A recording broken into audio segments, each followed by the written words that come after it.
Meski hujan mengguyur kota Makassar, namun warga yang melakukan tes usap gratis tetap berdatangan ke Puskesmas Kasih-Kasih di Jalan Tamalate, Makassar.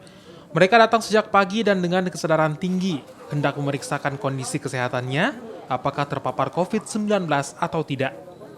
Warga memberanikan diri melakukan pemeriksaan PCR karena sebagian besar mereka pernah kontak dengan pasien COVID-19.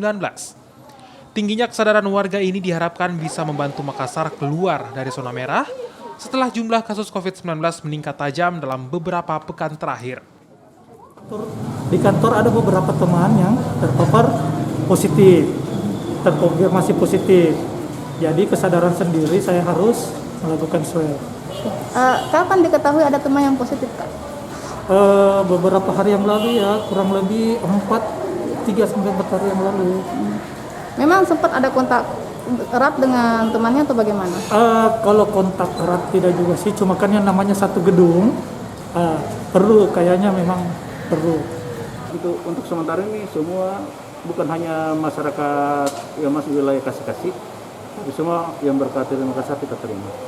Ini juga kita bersyukur ya, artinya bahwa masyarakat juga sadar bahwa memang COVID itu ada dan membahayakan kalau kita tidak hati-hati.